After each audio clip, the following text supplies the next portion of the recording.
Hello, কেমন আছেন সবাই? আশা করি সবাই খুব ভালো আছেন, সুস্থ আছেন। আজকের এই রিডিং হতে চলেছে জেমিনাইজের জন্য কেমন যাবে 2026 এর ফেব্রুয়ারি মাস ফর জেমিনাইজ পিপল। তো যারা জেমিনাইজ রয়েছেন আমার সাবস্ক্রাইবার তাদেরকে বলবো রিডিংটা দেখতে এবং welcome back to intuitive tarot section of psychic Sush. আমি একজন tarot reader, akashic record reader এবং এই চ্যানেলে ভীষণ ইনটিউটিভলি আপনাকে গাইডেন্স দেওয়া হবে for Geminis people in this video, যাতে করে তারা এই 2026-এর ফেব্রুয়ারি মাস সম্পর্কে বুঝতে পারেন কীরকম যাবে তাদের এই through whole month. Okay, let's get started.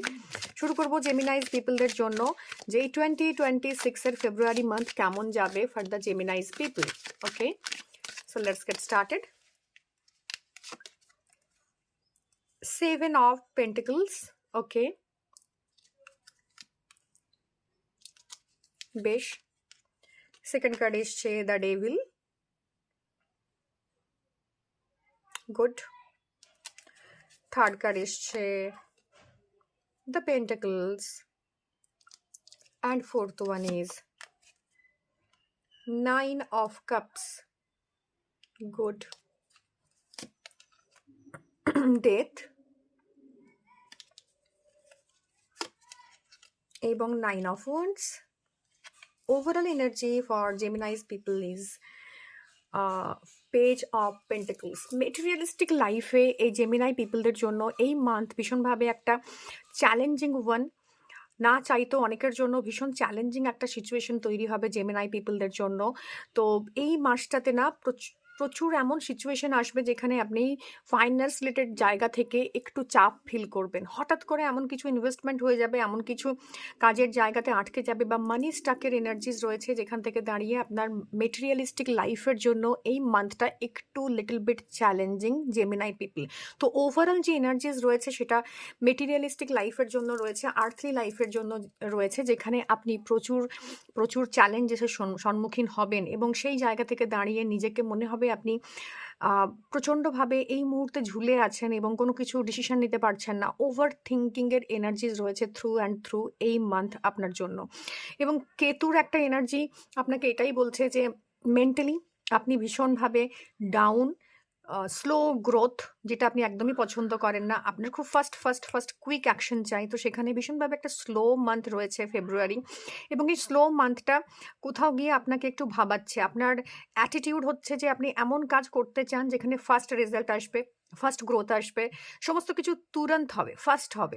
তো সেই জায়গায় দাঁড়িয়ে একটা স্লো ডাউনের এনার্জিস এসছে এবং ওভার থিঙ্ক আপনার একদম করে বসে থাকে। তো আপনি ওভার থিঙ্ক করবেন, কেন কাজটা হচ্ছে না, কেন এই জিনিসটা করে উঠতে পারছি না, এবং সারা মাস ভীষণভাবে নিজে সেটা নিয়ে ব্যতিব্যস্ত হবেন। এবং এই মাস না আপনাকে ভীষণভাবে একটা স্ট্রাগল দেবে, একটা ইনার স্ট্রাগল দেবে, নিজের সঙ্গে নিজের জায়গাতে আপনি যুদ্ধ করবেন। তো ফাইন্যান্সিয়াল জোন থেকে বা মেটেরিয়ালিস্টিক লাইফ থেকে এই মাসটা লিটল বিট চ্যালেঞ্জিং হচ্ছে আপনার জন্য। একটু স্লো মুভিং এনার্জিস রয়েছে, আপনি স্লথ, আপনি ভীষণভাবে নিজেকে দেখবেন যে কোনো কাজ আপনি প্রোগ্রেস করতে পারছেন না। তো এরকম একটা জায়গা তৈরি হবে জেমিনাই পিপলদের জন্য এই ফেব্রুয়ারি মাসে, এবং অলরেডি তা শুরু হয়ে গেছে।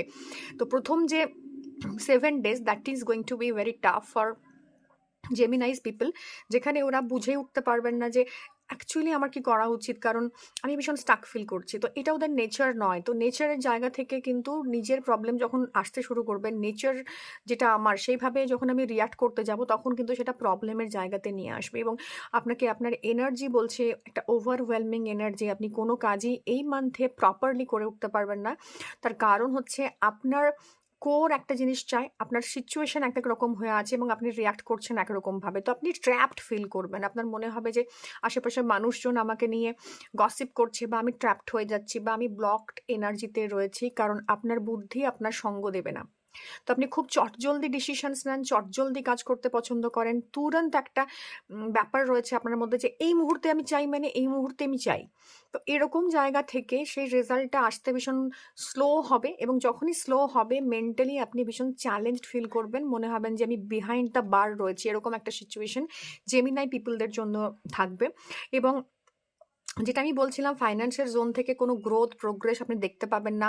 কোনো জায়গায় ফেঁসে গেছেন, হঠাৎ করে কোনো খরচা বেরিয়ে গেছে ফেব্রুয়ারি মাসে বা জানুয়ারির এন্ডের থেকে, বা প্রথম 7 দিনের মধ্যে একটা বড় খরচ হয়ে গেল বা ইনভেস্টমেন্ট হয়ে গেল। সেই জায়গাতে গিয়ে আপনি ভীষণভাবে নিজেকে স্টাক ফিল করবেন। মনে হবে যে আমি গ্রো করতে পারছি না, আমার সামনে এগোনো যাচ্ছে না। আমার অনেক কিছু করার ছিল এই মান্থে, কিন্তু সেগুলো ফাইন্যান্সিয়াল সিচুয়েশনের কারণে হয়তো আমাকে পেন্ডিং রাখতে হবে। তো বড় ফাইন্যান্সের সিদ্ধান্ত নেওয়ার আগে একটু ভেবে নেবেন যে কতটা আপনি সেটা মানে ফুলফিল করতে পারবেন সেই জায়গাটা, এবং নিজের জায়গা বুঝেই আপনি সেই এক্সপেন্সের জায়গাতে হাত দেবেন। না হলে কিন্তু বড় সড়ো খরচা হাত থেকে হয়ে গেলে সেই জায়গায় একটা ইনসিকিউরিটি তৈরি হবে। জেমিনাই পিপলদের জন্য এনার্জিজ এটাই বলছে যে ইমোশনাল এনার্জিটা ফুলফিলিং খানিকটা থাকলেও, বা লাভ রিলেশনশিপের থেকে ফুলফিলিং এনার্জি থাকলেও, কোথাও গিয়ে কেউ আপনার পেছনে আছে যায় যে আপনাকে স্টেবিলিটি দিচ্ছে। তো আপনার পার্টনার হতে পারে, বাবা হতে পারে, মা হতে পারেন, বা আপনার সোলমেট হতে পারেন, যেখান থেকে আপনি একটা স্টেবল এনার্জি ফিল করবেন। সেইটুকু জায়গাতে একটা ইমোশনাল স্টেবিলিটি আপনার থাকবে এই ফেব্রুয়ারি মাসে, বা আপনার অ্যারাউন্ড যে সাপোর্ট সিস্টেমটা আছে।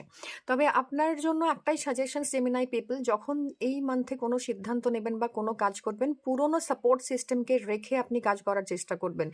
সবাইকে বাতিল করে দিয়ে, যেহেতু একটা এমন সিচুয়েশনে আপনি রয়েছেন, বা আপনার মেন্টাল কন্ডিশনটা এমন যে হঠাৎ করে কোনো ভুল সিদ্ধান্ত হতে পারে। তো ভীষণভাবে ওভার ক্রাউডেড হয়ে, বা ওভার ক্রাউডেড ওই থটস বা ইমোশনস হয়ে আপনি সিদ্ধান্ত নেবেন না। নিজেকে আগে স্টেবল অ্যান্ড গ্রাউন্ডেড করবেন, তারপর সিদ্ধান্ত নেবেন। এবং পুরনো জিনিসের বা পুরনো যেখানে আপনার কনফিডেন্স আছে, যে কাজগুলো আপনি করেছেন বা যাদের সাথে আপনি করেছেন, যারা আপনাকে সাপোর্ট দিত, সেখানে সাপোর্ট চাওয়ার জন্য একদমই হেজিটেট করবেন না যে আমি কি করে সাপোর্ট চাইবো তাদের কাছ থেকে। তাদেরকে অনেকদিন আমি ডাকিনি, বা এই ফোন কলটা ওই বন্ধুটাকে করলে আমার হতো, এটা আমি করিনি। তো এরকম জায়গা থেকে জেমিনাই পিপলদের জন্য কমিউনিকেশনের একটা জায়গা তৈরি হয়েছে, যে জায়গায় পুরনোদের সাথে কমিউনিকেট করে যদি আপনি কাজ করেন, সেই জায়গাটা খানিকটা আপনাকে ইমোশনাল রিলিফ দিতে চলেছে এই মান্থে।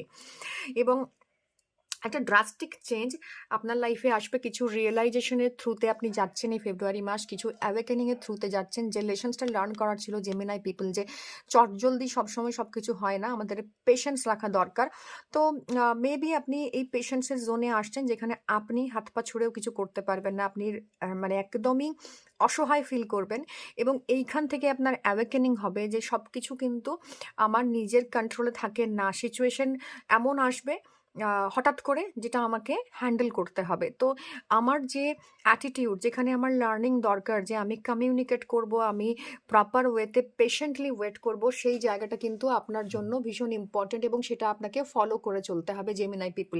আদারওয়াইজ কিন্তু ফেব্রুয়ারি মাসের যে এনার্জি আছে, সেটা কিন্তু আপনার জন্য একটা লার্নিং লেসেন্স লার্ন করার, এবং দুটো কার্ডই দেখুন মেজর আরকানা থেকে এসছে। তো মেজর ইভেন্টস ঘটবে, যেখানে আপনি বিশ্বাস করেছেন সেখান থেকে ঠকবেন। কিছু মানুষ আপনাকে ম্যানিপুলেট করার চেষ্টা করবে, কাজের জায়গাতে ম্যানিপুলেটেড হবেন, এবং কাজের জায়গায় যখনই গ্রোথ পাবেন না, তো ভুল পদক্ষেপ নেওয়ারও চান্সেস আছে। তো পুরনো যারা আপনার টিমমেট রয়েছে, পুরনো যারা কলিগস রয়েছে, বা কোনো এক্সপিরিয়েন্সড পারসন যার কাছ থেকে আপনি তার সাথে কমিউনিকেশন করে সেখান থেকে আপনি একটা আইডিয়া নিতে পারেন, সিদ্ধান্ত নিতে পারেন, যেটা আপনাকে গ্রো করতে হেল্প করবে। আদারওয়াইজ কিন্তু এই ফেব্রুয়ারির ফেজটা is really challenging for you, because প্রথম 7 দিন থেকে 15 দিনের এনার্জি কিন্তু ভীষণ টাফ, এবং সেই জায়গাতে কিন্তু আপনি ভীষণভাবে দেখবেন নিজে স্টাক হয়ে আছেন। তো একটা বিগ চেঞ্জ ইজ কামিং, একটা বড় সড়ো চেঞ্জ জেমিনাই পিপলদের জন্য আসছে ফেব্রুয়ারি মাসে। গ্রোথের জায়গা ভীষণ স্লো, এবং মুভমেন্টের জায়গাও কিন্তু দেখিয়েছে। তো কোনো একটা পুরনো জিনিসকে ছেড়ে নতুনভাবে ফেব্রুয়ারি মাসে আপনি ভাবতে পারেন যে ওই পুরনো ব্যবসাটা আমার কাজ করছে না, বা এটা আমার মানে চটজলদি ম্যানিফেস্ট হলো না, তো নতুন কিছুর দিকে আপনি এগোতে পারেন, পুরনো কোনো কিছুকে এন্ড করে। সেটা রিলেশনশিপ হতে পারে, সেটা ফাইন্যান্স হতে পারে। তো নতুন কিছু শুরু করার, নিউ বিগিনিংয়ের একটা চান্সেস রয়েছে জেমিনাই পিপলদের জন্য। বাট ওটাই যে আপনাকে স্থির চিত্তে সিদ্ধান্ত নিতে হবে, স্থিরতার সাথে সিদ্ধান্ত নিতে হবে, আদারওয়াইজ ভুল করার সম্ভাবনা আছে। তবে ডেথ কার্ড এটাই ইন্ডিকেট করছে আপনার জন্য যে কামিং ফেব্রুয়ারিটা আপনার লাইফে অনেকটা প্লট চেঞ্জ করবে। আপনি না চাইলেও এই প্লটটা চেঞ্জ হবে। তো যতটা নিজেকে lightly go with the flow করতে পারেন, তত তারা, এবং নতুন যে প্লটটা আসছে আপনার লাইফে, সেটা যদি অ্যাকসেপ্ট করতে পারেন, আপনার জন্য এটা বেনিফিট বেনিফিট দেবে। ফাইনালি যে কার্ডটা রিভিল হয়েছে যে ওয়ার্কলোড প্রচুর থাকবে, ওয়ার্ক প্রেশার প্রচুর থাকবে, কাজের জায়গাতে আপনি সম্মান পাওয়ার থেকেও বড় কথা কাজ কমপ্লিট করে উঠতে পারবেন না। তো আপনার ডেডলাইন যদি থাকে ফেব্রুয়ারিতে, সেই ডেডলাইনগুলো পূরণ করা আপনার জন্য একটু প্রেশার, এবং সেটা করে উঠতে পারছেন না বলেই হয়তো আপনার ওভারঅল এনার্জি এটাই বলছে যে আপনি ভীষণ স্টাক ফিল করছেন, কনফিউজড ফিল করছেন, তাড়াতাড়ি কোনো রেজাল্ট পাচ্ছেন না, এন্ড মোমেন্টে কাজ আটকে যাচ্ছে, বা শত্রুতা করছে কেউ, কেউ পিছনে লাগছে, বা কাজের জায়গাটা আস্তে আস্তে টক্সিক হয়ে উঠছে, আশেপাশের মানুষজনের বিহেভিয়ার আপনি বুঝে উঠতে পারছেন না, টক্সিক হয়ে যাচ্ছে। তো এরকম একটা ওভারওয়েলমিং এনার্জিস জেমিনাই পিপলদের জন্য রয়েছে এই মান্থে। দেখে নেব যে রিলেশনশিপের ক্ষেত্রে জেমিনাই পিপলদের জন্য কি বলছে কার্ড, এবং জেমিনাই পিপলরা কিভাবে এই মান্থটা, February month of love, month of রোম্যান্সে কি করছে। এফিশিয়েন্ট অ্যান্ড রিয়েলিস্টিক লাভ, তো সেই জায়গা থেকে আপনি আপনার লাইফে পার্মানেন্ট কাউকে ম্যানিফেস্ট করতে পারেন, পার্মানেন্ট কাউকে নিয়ে আসতে পারেন, বা আপনার জীবনে কেউ আসতে পারে। এখানেও কিন্তু একটাই জায়গা যে খুব তাড়াহুড়োর মধ্যে সিদ্ধান্ত নেওয়া যাবে না, বা যদি কোনো অলরেডি ইন রিলেশনশিপে রয়েছেন সেই জায়গা থেকে একটা রিয়েলিস্টিক জায়গা তৈরি হবে, যেখান থেকে আপনার পার্টনারের প্রতি যে মানে ডিমান্ড, রিলেশনশিপের যে ডিমান্ড, সেই ডিমান্ডটা ভীষণ রিয়েলিস্টিক হতে হবে। আপনি ভীষণ ড্রিমি অ্যান্ড ওরকম একটা স্টেটে যে আছেন, সেই জায়গা থেকে আপনি বেরিয়ে আসবেন, এবং আপনি রিয়েলিস্টিক অ্যাপ্রোচ রাখবেন আপনার লাভের প্রতি, আপনার রিলেশনশিপের ওপর, এবং প্যাশনেট লাভ রয়েছে এই মান্থে, ফেব্রুয়ারি মান্থ। তো সেটা নিজের প্যাশনগুলোকে আপনি আবার কাল্টিভেটও করতে পারেন, এরকম একটা ইন্ডিকেশন রয়েছে। মানে হাই প্রিস্টেস এটাই বলছে সিক্রেটলি আপনি কাউকে মন থেকে চান, যাকে এখনো জানিয়ে উঠতে পারেননি। তো সেই জায়গা থেকে আপনি তাকে কথাটা হয়তো বলতে পারেন, বাট কমিউনিকেশন ইজ দ্য কি। বারবার মাথায় রাখবেন আপনার কমিউনিকেশন করার ধরনের ওপরেই কিন্তু আপনার, মানে এটাতে আপনি সুপারব, বাট এটা আপনাকে কমিউনিকেট করতে হবে প্রপার টাইমে। এই মান্থে আপনার রিলেশনশিপের জায়গাতে কিন্তু মানে কমিউনিকেশন করতে হবে। যদি অলরেডি ইন রিলেশনশিপে হয়ে থাকেন সেখানেও কমিউনিকেট করতে হবে যে হিডেন যে ব্যাপারগুলো রয়েছে, যে সিক্রেটটা রয়েছে, এবং যেখান থেকে আপনি মানে আরেকজনকে অ্যাপ্রোচ করছেন বা অলরেডি করে ফেলেছেন, তারা কি চায় সম্পর্কে, এবং আপনি কতটা সেটা রিয়েলিস্টিক্যালি হ্যান্ডেল করতে পারবেন, এই জায়গাটা তাকে বোঝানো, আপনার পার্টনারকে বোঝানোটা ভীষণভাবে জরুরি ফর জেমিনাই পিপল। এবং সেখান থেকে দাঁড়িয়ে impatient and confuse love, yes আপনি আপনার হাতে অপশন যেহেতু আসছে, হাই প্রেস্টেজের কার্ড এসছে, অপশনস আসছে, তো আপনি না ভীষণ কনফিউজ থাকবেন যে কোনটা আমি ভাববো, কাকে নিয়ে ভাববো। তো আগে আপনি দেখুন যে কমিউনিকেট করুন, আগে দেখুন, কথা বলুন, আগে বুঝুন, নিজের সাথে কথা বলুন অ্যাকচুয়ালি, অন্যের সাথে না, যে আপনি কি চান, কতটা রিয়েলিস্টিক্যালি পার্সনটা আপনাকে আপনার লাভের জায়গাটা ফুলফিল করতে পারবে। কারণ আপনি এমন একটা এনার্জি না যে কমিউনিকেশন ছাড়া কাজ করতে পারে না। তো কমিউনিকেশন ইজ দ্য কি for this month for Gemini people, যেটা আপনার লাভ, আপনার রিলেশনশিপ, আপনার হেলথ, আপনার ওয়েলথ, সমস্ত জায়গাতে কিন্তু একটা ইম্প্যাক্ট ফেলবে। তো এটাই ছিল জেমিনাইদের জন্য আজকের রিডিং। ভালো লেগে থাকলে definitely like, share and subscribe my channel.